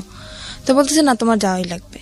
আমাকে নিয়ে দোতলায় গেল, ওরা দোতলা সিস্টেম, দোতলায় গেল। যাওয়ার পর একটা রুমের ভিতরে ঢুকানো হলো, ও রুমটা ভিতর থেকে বন্ধ করে দিল। কে বন্ধ করলো? আমার হাজবেন্ড ভিতর থেকে বন্ধ করে দিল, আমার সাথেই ও ভিতর থেকে বন্ধ করে দিল। সেখানে কিছুক্ষণ কথাবার্তা আমার সাথে বলার পরে বলতেছে তুমি এখানে বসো, ও তো আবার সিগারেট খায়, তো বলছে তুমি এখানে বসো, আমি একটু সিগারেট খেয়ে আসি, নিচের থেকে নিয়ে আসি, এটা বলে চলে গেল। ঘন্টার পর আমার ফোনটা নিয়ে গেছে, যাতে আমি কারোর সাথে যোগাযোগ করতে না পারি। ঘন্টার পর ঘন্টা কাটে গেল, তার কোনো খবর নাই, কি ব্যাপার। তারপর আমি ওখানে একটা খাট ছিল, শুধু খাটই ছিল রুমের ভিতর, শুধু খাট, আর কিছু ছিল না তখন। তারপর আমি ওখানে ঘুমিয়ে যাই। ঘুমানোর পরে তখন আমি রাত্রে খাইও না, আর রাত্রে আমার রুমে কেউ আসেও না ওখানে। তারপর সকাল হয়ে যায়, সকাল হওয়ার পর আমি বুঝতে পারিনি যে সকাল হয়েছে। আমি ঘুমাই যাওয়ার পরে এবার সকালবেলা একটা মেয়ে আসলো, আমার জন্য নাস্তা নিয়ে আসছে। আমি বলতেছি কি আচ্ছা আমার হাজবেন্ড কোথায় বলতে পারেন? বলতেছে আপনার হাজবেন্ড কে? আমি বলতেছি আমার হাজবেন্ড কে মানে আমার সাথে যে আসছে উনি আমার হাজবেন্ড? তো বলতেছে তা তো জানি না, আপনি ম্যাডামের কাছে জিজ্ঞেস করে নেন। তারপরে আমি সকালে নাস্তা করলাম। আমি বলতেছি কি ব্যাপার, আমাকে আপনার হাজবেন্ডের কাছে ফোন ছিল না? হ্যাঁ ওর কাছে তো ফোন ছিল। আপনার কাছে ফোন ছিল না? আমার ফোনটা তো নিয়ে গেল। নিয়ে গেছে? বললাম না যে আমার ফোনটা নিয়ে গেছে, যাতে আমি কারোর সাথে যোগাযোগ করতে না পারি। এবার তো আপনি ওই যে কোনো কারো কাছ থেকে ফোন নিয়ে তোর নম্বরে ফোন দিতে কিভাবে দেবো? আমি তো রুমের ভিতরে আটকানো, আর ওখান থেকে তো আমার কল ওকে করার বাইরে কোনো থেকে চেষ্টা আটকে নেই। দিয়ে গেছে? হ্যাঁ, বাইরে থেকে আমাকে তালা মেরে রেখে গেছে। আর আমি প্রায় এক সপ্তাহের মতো, কিন্তু বাইরে থেকে আপনাকে যখন তালা মারলো তখন আপনি বললেন না তুমি আমাকে তালা মারতেছো কেন? না ও সেটা আমি তো বুঝতে পারি নাই যে ও বাইরে থেকে তালাবদ্ধ করে রেখে বা এখানে যাইতেছে। কি কি ফাংশন হবে আপনি আগে থেকে জানতেন আমি না? তো জানি না, আমি কিভাবে বুঝবো? আমার মনের ভিতরে যদি সেরকম কোনো সন্দেহ থাকতো তাইলে তো আমি বুঝতে পারতাম যে ও আমাকে আটকে রেখে যাচ্ছে বা ও আমাকে ছেড়ে এখানে রেখে ও কোথাও চলে যাইতেছে, তাহলে তো আমি ওকে বাধা দিতাম। তো ওটা তো মানে লক সিস্টেম, তো ভিতর থেকে ও ওই করে বাইরে থেকে তালা মেরে রেখে গেছে। হুম। ওই লক করে দিয়ে তারপরে উপরে চিকল লাগে, তারপর তালা মারছে। কিন্তু আগে যে লক করে তালা মারছে সেটা আমি জানি না। তো বাড়ি থেকেও তালা মারা। তো আমি নাস্তা করার পরে তার 2-3 ঘন্টা পরে একটা মহিলা আসলো, এসে আমাকে বলতেছে, আমার নাম জিজ্ঞেস করলো। তারপরে আমি বলতেছি কি, আমি তাকেও জিজ্ঞেস করতেছি, আমি তো পাগল হয়ে গেছি পুরো, কি ব্যাপার, কোথায় গেল? বলতেছে আচ্ছা আমার হাজবেন্ড কোথায়? তা বলতেছে হাজবেন্ডকে কি বাঁচাইতে চাও? আমি বলতেছি কেন? তো বলতেছে তোমার হাজবেন্ড আমার কাছে আছে। যে আপনার কাছে আছে তো ভালো কথা। তো বলতেছে, আমাকে বললো যে ওটা একটা পতিতালয়। আমি তখন জানতে পারলাম যে ওটা একটা পতিতালয়। আমাকে বললো তোমার দেহ ব্যবসা করতে হবে এখানে। ওই মহিলাই সরাসরি বললো? সরাসরি আমাকে বলতেছে ওই মহিলা। আমি বলতেছি কিরকম কথা বলতেছেন? আমি আসছি এটা, আমি জানি এটা একটা হোটেল, এখানে মেয়েরা থাকে, তো দেহ ব্যবসা করবো মানে? তা বলতেছে তোমার হাজবেন্ড আমার কাছে বন্দি আছে, যদি তোমার হাজবেন্ডকে বাঁচাইতে চাও তখন বাধ্যতামূলক তোমার এটা করতেই হবে। তারপরে উনি এটা ছুরি বের করলো না ব্যাগ থেকে আমার সামনে। ওরা আমার সামনে ধরার পরে বলতেছে যদি তুমি না রাজি হও তাহলে তোমাকেও মেরে ফেলা হবে, তোমার হাজবেন্ডকেও মেরে ফেলা হবে। কিন্তু আমার হাজবেন্ড তো ঠিক ঘুরে বেড়াচ্ছে, আমি তো ওখানে বন্দি। মানে ওকে যেরকম শিখিয়ে দিয়ে গেছে ওই মহিলাকে, আমাকে সেভাবেই বলতেছে। তো আমি ভয় পেয়ে যাই, আর আমি চিন্তা করি আমি মারা যাই, কিন্তু আমার হাজবেন্ডের তো আমি খুব ভালোবাসি, আমি ওর মৃত্যুর আমি মেনে নিতে পারবো না। তখন আমি বললাম কি আচ্ছা ঠিক আছে, আমি রাজি হই ওখানে ভয়তে। তো ওটা তো আপনার হয় লাইসেন্স প্রাপ্ত, লাইসেন্স না হলে ওটা হয় না। সেখানে আমাকে থানায় নিয়ে যাওয়া হয় ওখানে। আর আমাকে শিখিয়ে দিছে যে যদি কেউ বলে, জিজ্ঞেস করে তুমি কি ভয়ে ছুটে করতেছো সব, বা কেউ কি তোমার ভয় দেখাইছে বা কিসের জন্য করতেছো, যদি জিজ্ঞেস করে তো সম্পূর্ণ তুমি একটা কথাই বলবা যে আমাকে কেউ জোর করে নাই, আমার দারিদ্রিক সমস্যার কারণে আমি এসব করতে রাজি হয়েছি। এটা আপনাকে শিখিয়ে দেওয়া হয়? এটা আমাকে শিখিয়ে দেওয়া হয়। তো আমার মনের ভিতরে তো ভয়, যেহেতু আমি যদি একলা থাকতাম তাইলে হয়তো আমি স্যারের সাথে বলতে পারতাম যে স্যার না আমাকে ভয় দেখানো হচ্ছে, কিন্তু আমার হাজবেন্ড ওনাদের কাছে জিম্মায় আছে, ওনাদের কাছে বন্দি, সে ভয়তে আমি বলতেছি না। তো স্যার আমাকে জিজ্ঞেস করলো যে তোমার বয়স তো একদম কম, তো এই কম বয়সে কেন তুমি এসব করতে চাইছো? আমি বলতেছি আমার সমস্যা আছে ফ্যামিলিগত। আমার মানে থানায় গেছেন আপনি? হ্যাঁ, থানায় আমি তখন। ওকে। উনি আমাকে সবকিছু জিজ্ঞেস করলো, তারপর আমাকে একটা পেপারে সাইন করানো হয় যাতে আমি পরে কোনো ঝামেলা না করতে পারি। মানে আমি স্বইচ্ছায় এসব করতেছি, আমাকে একটা পেপারে সাইন করানো হয়, আর ওখানে আমার ছবি টবি সবকিছু তুলে রাখা হয়। ফাইন। এখানে একটা কথা আছে, সেটা হচ্ছে আপনার কাছ থেকে কোনো সার্টিফিকেট চাওয়া হয়েছিল, বয়সের কোনো সার্টিফিকেট? হ্যাঁ, বলছিল যে তোমার বয়স কত, আমাকে শিখিয়ে দেওয়া হয়েছিল যে তুমি বলবে তোমার বয়সে বর্তমান বয়স 20 বছর। আমি বলছি 20 বছর বয়স। তো উনি সেরকম একটা সার্টিফিকেট বলছিল, সার্টিফিকেট আছে? আমি বলতেছি যে হ্যাঁ সার্টিফিকেট তো আছে, সেটা তো বাসায়। তো উনি আমাকে কাছে দেখতে চায় না, বলে না যে তোমার সার্টিফিকেট আমাকে দেখাও, সেটা আমাকে বলে না। আমি মুখে বলছি যে আমার বয়স 20 বছর, ওই পর্যন্তই এনাফ। তারপরে সেখান থেকে আমাকে নিয়ে আসা হয়। নিয়ে আসার পরে তার পরের দিন, মানে কথাটা বলতে আমার কিছু একটা সংকোচ বোধ হচ্ছে। আপনি আপনার মতো করে বলেন, কোনো সমস্যা নাই। সেখান থেকে পরের দিন সকালে ঘুম থেকে উঠি, ওঠার পরে ওয়াশরুম তো ভিতরেই, গোসল করি। গোসল করার পর একটা ছেলে আসে আমার রুমে। তখন আমাকে একটা মেয়ে বলে যায় খবরদার ছেলের সাথে যেন কোনো রকম খারাপ আচরণ না হয়। তো ছেলেটা খুবই ভদ্র, আমি সারা জীবনের জন্য দোয়া করব যাতে ওকে আল্লাহ মানে সাফল্য যেটা চাইছিল, ওর জীবনের সমস্ত কাহিনী আমাকে বলছিল।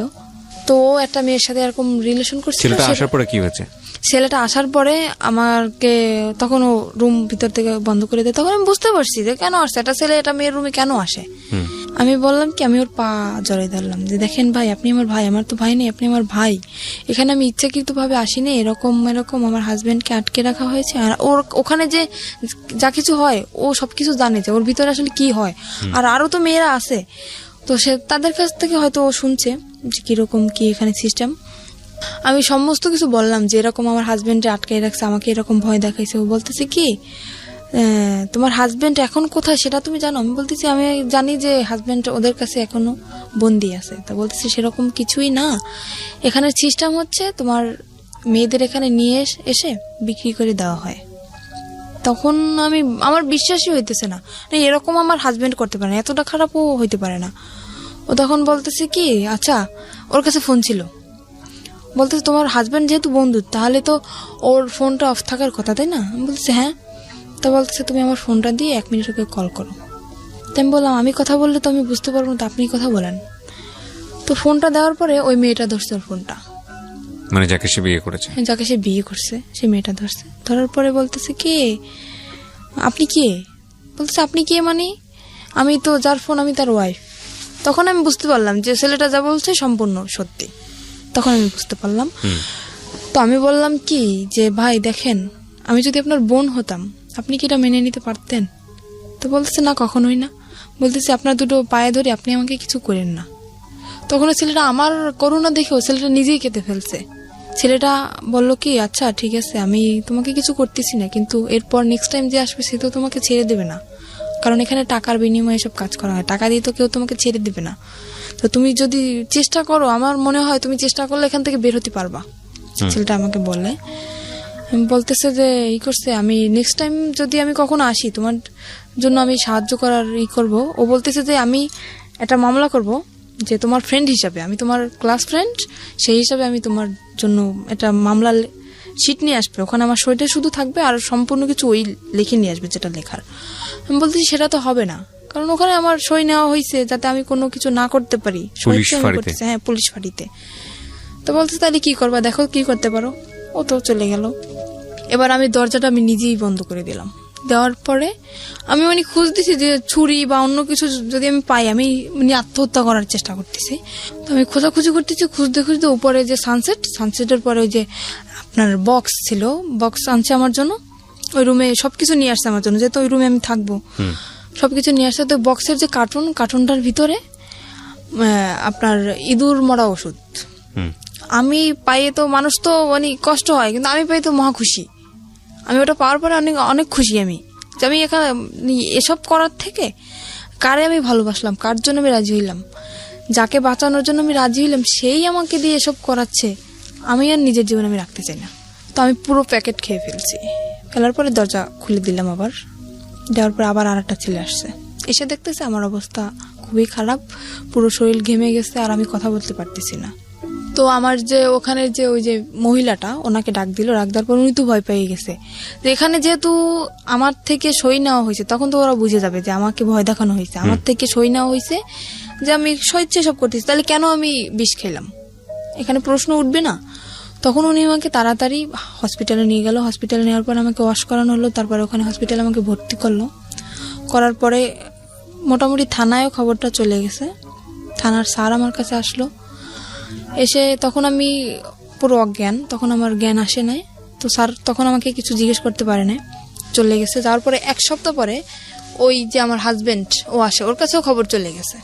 ও আসে আমার তো অক্সিজেন লাগানো, তারপরে মুখে তো খাইতে পারি না, এনজি টিউবে খাই। তো আমার হাতটা ধরলো, সেরকম একটা কথাও বলতে পারি না।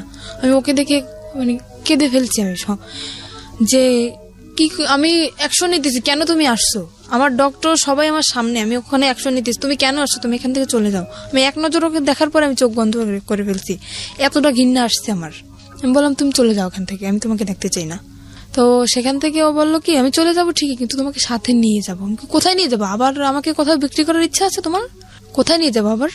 তো আমার হাতটা ধরলো, ধরার পরে বললো কি যে আমি আসলে বুঝতে পারিনি যে তুমি আমাকে এতটা ভালোবাসো, তাহলে আমি এটা করতাম না কখনোই। আমাকে আমার কাছে মাপ চাইলো যে আমি আর কখনো এরকম করবো না, মেয়েটাকে আমি ছেড়ে দেবো, তুমি যেটা বলো আমি সেটাই শুনবো। অনেক করুণা করার পরে আবারও আমি ওকে বিশ্বাস করলাম, এত কিছু করার পরেও আবারও বিশ্বাস করলাম ওকে আমি।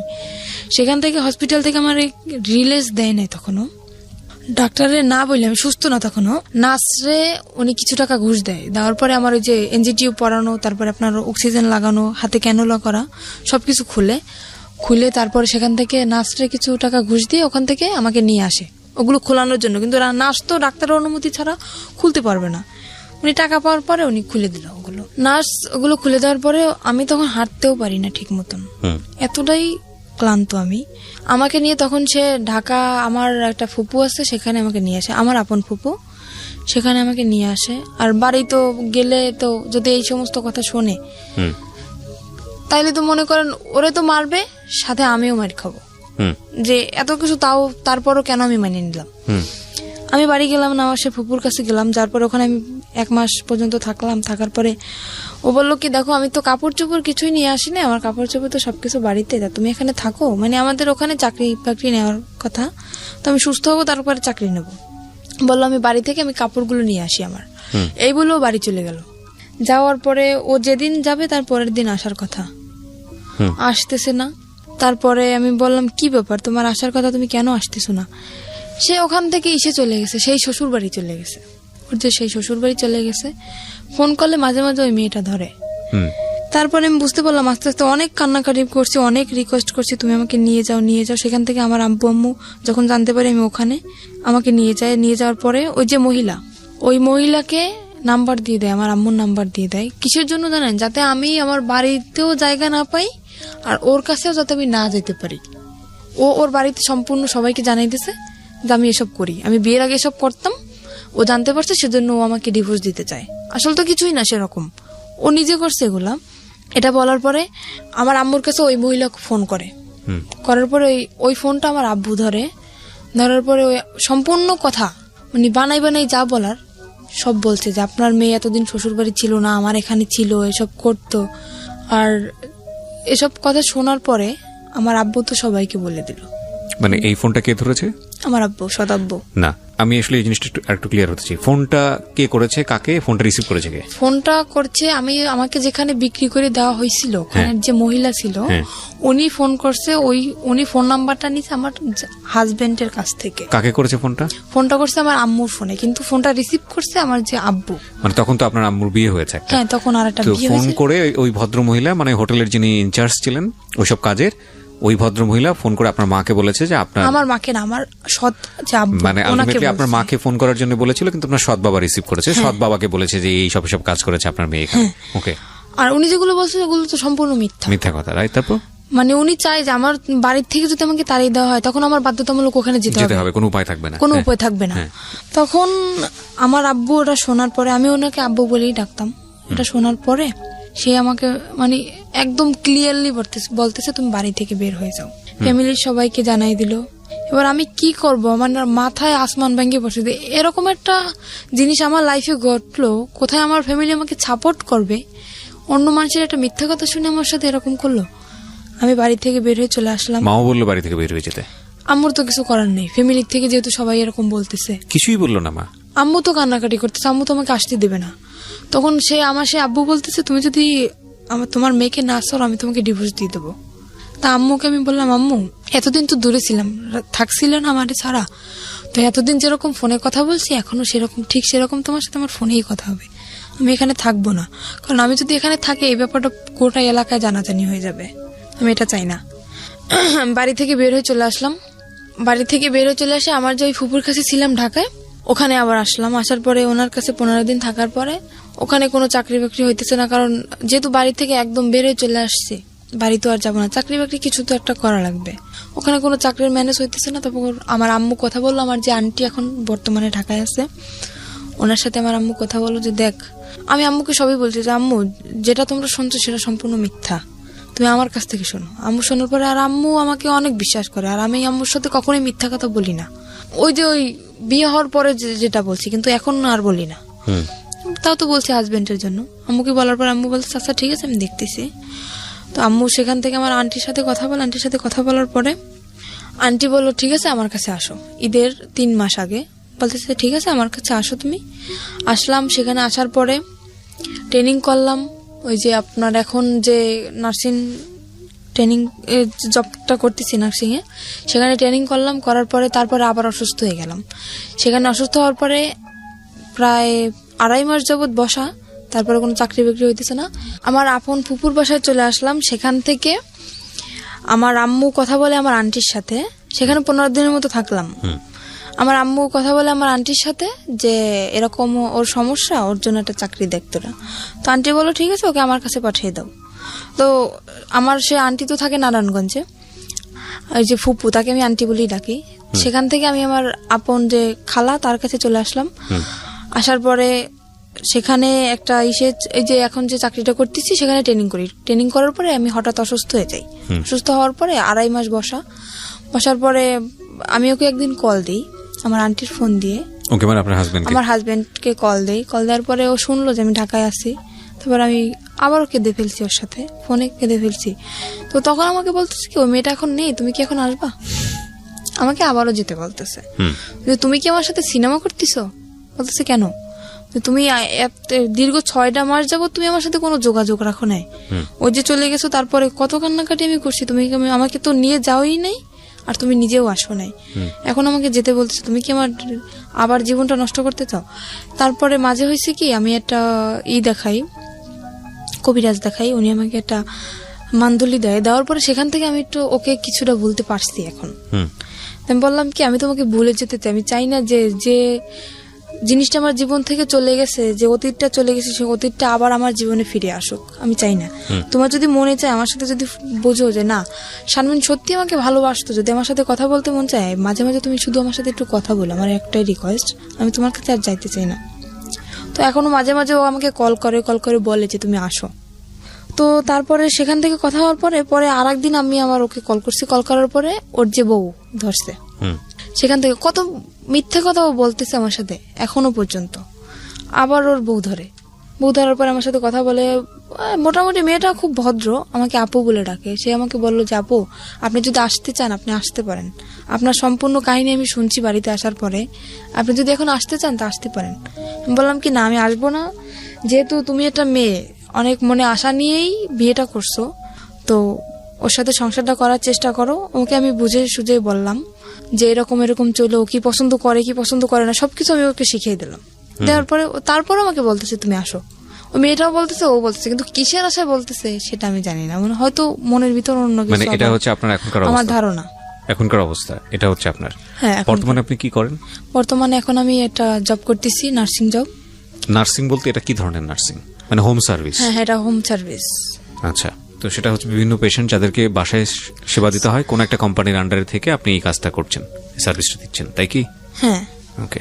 তো এখন আমি আরেকটা কথা জানাইতে চাই যে আমার জীবনে যে ঘটনাটা ঘটছে, এরকম ঘটনা হয়তো কোনো মেয়ের জীবনে ঘটে নাই, আর যদি ঘটেও থাকে তাও খুব কম। আফটার দ্য এজ, সেটা আপনার জীবনে সত্য। আমরা যখন কাউকে লাভ করি, হ্যাঁ, আমি সরি যে আমি আপনাকে কষ্ট দিচ্ছি, কিন্তু এটাই সত্য। আমরা যখন কাউকে লাভ করি বা কাউকে যখন ভালোবেসে ফেলি, তখন ওই মানুষটা ছাড়া আমাদের জীবন চলবে না, এটাই আমরা মনে করি। বাট এটা যে চরমতম মিথ্যা কথা, এবং এটা যে আসলে সত্য না, এটা আমি এখন মনে করতেছি। জীবনটা কারোর জন্য কখনো থেমে থাকে না। আপনি যে বললেন না যে একটু আগে যে আপনি তাকে ভালোবাসাটা আমার মনের ভিতরে থাকবে, আমি সেটা বলছি। থাকবে না আপনার ভালোবাসা? অবশ্যই থাকবে, ডেফিনেটলি থাকবে না। কিভাবে থাকবে না বলেন? এবং এটার অ্যান্সার আপনি এখন আমাকে মনে করে নেন যে আমি যেটা বলছি সেটা হচ্ছে, আমি যেটা বলছি সেটা মিথ্যা কথাই, কথা আপনি এটাই মনে করবেন। কিন্তু আপনি একটা সময় গিয়ে মনে করবেন যে না, আমি যেটা বলেছিলাম আজকের অনুষ্ঠানে ডকুমেন্টস থাকবে, তো আপনি দেখবেন, আপনি যখন পরিণত বয়স, এই ইউটিউবে এটা থেকে যাবে, ইউটিউবে আপনি আরো 5 বছর পর 10 বছর পরে গিয়ে বলবেন যে কিবরিয়া ভাই এই কথাটা বলেছিল অনুষ্ঠানে, এবং এটাই সত্য। আপনাকে আমি আরো 10 বছর পর ইনভাইট করবো এই অনুষ্ঠানে, আমি যদি করি, আমি আপনাকে ইনভাইট করবো, এবং আমার যে কথাটা ছিল যে এটা থাকবে না, শুধু ঘেন্নাটুকু থাকবে, ভালোবাসা থাকবে না, এবং এই ফিলটাই থাকবে আজ থেকে 5 বছর পর 10 বছর পরে। আমি যেটা বলতে চাচ্ছি যে আপনার ওই পরিণত বয়সটা নাই, ম্যাচুরিটিটা নাই, নইলে একটা মানুষ আপনাকে মৃত্যুর মুখে ঠেলে দিয়েছে। একটা মানুষ, নারীর সতীত্ব যেটা, এটা আমাদের সমাজে মনে করা হয় একটা নারীর সতীত্ব না থাকলে আর কিছুই নাই। আমাদের সমাজ, আমাদের সামাজিকতা এটাই, খুবই ভঙ্গুর একটা মানসিকতা, এবং সেই জায়গাটায় ফেলে দিয়েছে। আপনি যে ধরনের অর্থনৈতিক, আমি যদি আরো সহজ করে বলি, যেই ধরনের ক্লাস মেইনটেইন করেন বা যেই ধরনের আর্থিক অবস্থার মধ্যে বসবাস করেন, এটা আমরা ধরে নিই আমাদের একেবারে সমাজের প্রান্তিক পর্যায়ের মানুষ যারা দিনে দিন খাওয়ার মতো অবস্থা, এইরকম একটা পরিবারে আপনি বড় হয়েছেন, না আছে বাবার সাপোর্ট, না আছে মার সাপোর্ট, হ্যাঁ, এরকম একটা অবস্থা। সেই রকম একটা অবস্থায় থেকে এরকম একটা আন্ডার এজ একটা মেয়ে একটা ছেলেকে লাভ করে বিয়ে করেছে, লাভ করে তো বিয়ে করেনি, একটা বিয়ে দেওয়া হয়েছে এবং বিয়ের পরে লাভ করেছে। তো এইটা 21 বছরের আপনার যে ছেলেটা, আপনি যদি যে কথা বলেছেন এখানে সেগুলো যদি সত্য হয়ে থাকে, আমি তার নাম পর্যন্ত জানতে চাইনি, আমি জানতে চাইও না, আপনি যা বলেছেন এখানে সেগুলো যদি সত্য হয়ে থাকে, 21 বছরের এই ছেলেটাকে এটা খুব ভালো করে বুঝতো, এবং সেই ইকুয়েশনগুলো খুব ঠান্ডা মাথায় করেছে যে ওকে যদি আমি এই জায়গাটায় ফেলে দেই, ও আমাকে বলার কেউ নাই। দেখেন আমি একটা সহজ এক্সাম্পল দিই, আপনাকে এভাবে কেউ কখনো বলেছে কিনা। ও কিন্তু ভয় পায়। ওর চাচা, আপনার চাচা শ্বশুর যে কদিন বেঁচে ছিল, ছোট চাচা শ্বশুর, ও কিন্তু খারাপ ব্যবহার করেনি আপনার সঙ্গে। তার মানে ওর যদি কেউ গাইড করার থাকতো, ওকে যদি কেউ শাসন করার থাকতো, এবং আপনার ফ্যামিলিতে যদি এরকম গার্ডস থাকতো যে না আপনার বাবা ওর একদম মানে সহজ বাংলায় যেটা গ্রাম্য ভাষায় যেটা বলে টুটি ছিঁড়ে ফেলবে, এরকম যদি কোনো অন্যায় হয় তার মেয়ের প্রতি, ও জীবনও আপনাকে নিয়ে এতটা সাহস করতো না। অবশ্যই, রাইট? সো যেদিন আপনার ওকে শাসন করার মানুষটা মারা গেছে, সেই রাতের থেকেই কিন্তু ওর উলটপালট আচরণ শুরু হয়েছে। রাইট? তো এই জিনিসটাও খুব সুন্দর করে ইকুয়েশন করে করেছে, কোনটা যোগ করলে যোগ হবে, কোনটা বিয়োগ করলে বিয়োগ হবে। ওর একটা দিক ছিল কি, আমি যখন যতই আমি রাগারাগি করতাম না কেন, ও কোনো কথা বলতো না, একদম চুপচাপ থাকতো, কিন্তু খুব মানে খুব ঠান্ডা মাথায় কাজ করতো। হ্যাঁ, আপনার কথাটা একদম রাইট। আমি এখন যেটা বলবো আরো অনেক কিছু বের হবে, রাইট? কিন্তু আমি আপনাকে মূলত, আপনি যে কথাটা বললেন না যে ছেলেদেরকে বিশ্বাস করার জায়গাটা, এটা আপনার বয়সের ফিল। এখানে আরো অনেকগুলো বিষয় আছে। আপনার ইমোশনের জায়গাটা থেকে আপনি এত কিছুর পরেও ওই ছেলেটাকে ভালোবাসেন, সেটা আপনার বয়সের কারণেই। আমি এটা বলতে চাচ্ছি, এটাও একটা ভয়ানক রকমের ভুল। লাভ জিনিসটা কি জানেন? লাভ জিনিসটা হচ্ছে উইথ রেসপেক্ট। লাভ জিনিসটা ওয়ান সাইডেড না, এটা একটা সময়ের প্রেক্ষাপটে হতে পারে। হ্যাঁ, আপনি কাউকে ভালোবাসলেন, ঠিক আছে, সে মানুষটা আপনাকে ভালোবাসে না, আপনি সারাটা জীবন তাকে পাগলের মতো ভালোবেসে যাবেন, আপনার জীবনে কেউ আসবে না। দ্যাট ক্যান বি লাইক একটা খুব অল্প সময়, খুব অল্প কিছু, হয়তো লাখে একজন মানুষ, কোটিতে একজন মানুষ, দে আর ডিফারেন্ট। অ্যান্ড এক্সেপশনের জায়গাটা কখনো এক্সাম্পল হতে পারে না। কিন্তু আমরা যারা মোস্ট কমন মানুষ, কমন পিপল যারা, তাদের লাইফে কিন্তু এই ঘটনাটা মানে কম আর বেশি এরকম। আপনার লাইফে এখন পর্যন্ত ওকে রিপ্লেস করার মতো মানুষ আসেনি বলেই আপনার কাছে এখন পর্যন্ত মনে হচ্ছে যে না, ওই মানুষটাই অসাধারণ মানুষ। কিন্তু যখন অন্য কেউ চলে আসবে যাকে ভালোবেসে ফেলবেন, তখন মনে হবে যে না, জীবনে অনেক বড় একটা ভুল। এখানে আমার একটা কথা, কিন্তু হয়তো আপনি এসেছে অনেক, কিন্তু আপনার মনে হয়তো ঘন্টা নাড়াতে পারেনি, আপনার মনের ঘন্টাটা বাজেনি, আপনি সেটা ঘন্টাটা কোনোদিন বাজবেও না। আর এই ঘটনা আমার সাথে ঘটার পরে আমি কোনো ছেলেকে বিশ্বাস করি না। হ্যাঁ, সেটা একটা অন্য অ্যাঙ্গেল, যে কাউকে আমি বিশ্বাস করি না সেটা একটা অন্য বিষয়। কিন্তু মনের ঘন্টাটা বাজবে না, সেটার পেছনের কারণ যদি ওই হয়ে থাকে যে না, ওকেই আমি ভালোবেসে যাব, তাহলে আমি সেটা বিশ্বাস করি না। দেখেন, আপনার জায়গাটা আপনার মতো, আমি রেসপেক্ট করি, কিন্তু আমি যেটা বলছি সেগুলো সবই অভিজ্ঞতার আলোকে, এই অনুষ্ঠান করার অভিজ্ঞতার আলোকে, নিজের জীবনের অভিজ্ঞতার আলোকে, সবকিছু জায়গাটা থেকে আমি আপনাকে বলছি this is not true. Because 16 বছরের জীবন কিছুই না একটা 60 বছরের জীবনের কাছে, কিছুই না। এখন আমি বলতেছি, এবং আপনার 60 বছরে গিয়ে, আপনার 50 বছরে গিয়ে জীবন গল্পটা এমন দাঁড়াবে যে 16 বছর নিয়ে আপনার বলার সময়ই নাই, এমনও হতে পারে। সেটাই, রাইট?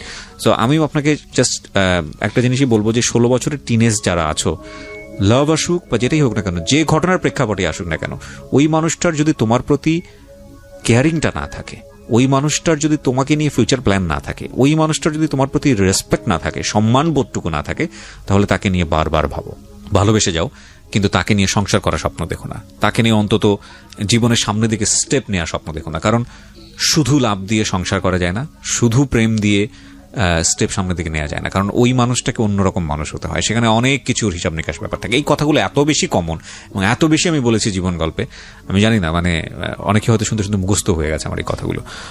তো আমি আপনাকে বলবো যে আপনি যেহেতু রাইট নাও একটা জব করেন, you are lucky in that sense, কিন্তু লেখাপড়াটা কন্টিনিউ করাটা উচিত।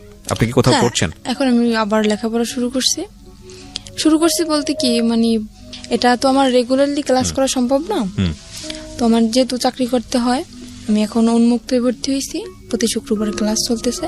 আর এখন আমি যেটা চাই আমার দিক থেকে, যে আমার অতীত যেটা গেছে, অতীতই ওটা থাক, আমি চাই সামনের দিকে আগাতে। কারণ আমার ছোটবেলা থেকে যে স্বপ্নটা ছিল, সেই স্বপ্নটা আমি আবার পূরণ করতে চাই। কি স্বপ্ন ছিল? আমার ছোটবেলা থেকে স্বপ্ন ছিল আমি একটা পুলিশের চাকরি করব। বিউটিফুল। সেটা আমি আবার এগিয়ে যেতে চাই। আর মাঝখানে হয়তো 2টা বছরে আমার জীবনে অনেক কিছু ঘটে গেছে, সেগুলো আমি মনে রাখতে চাই না। আর এর পিছনে আমি একটা মানুষের সাপোর্ট পাইছি, আমি একটা কথা বলতে পারি, একটা মানুষের সাপোর্ট আমি সবসময়ের জন্য পাইছি। পৃথিবীতে যদি আপন বলতে কেউ থাকে, সে হচ্ছে মা। তাছাড়া কিন্তু আমি কারোর সাপোর্টই পাই না। আর আমি আমার আম্মুকে বলি যে, আমার আম্মু যেহেতু এখন অন্যের ঘরে, আমার আম্মুকে বলি আমি আম্মু সারা জীবন সুখে থাক, আমার খোঁজ নেওয়ার দরকার নেই, কিন্তু আমার আম্মু সারা জীবন সুখে থাক, আমি এটাই চাই। আমার আম্মু আমাকে অনেক অনেক সাপোর্ট করছে।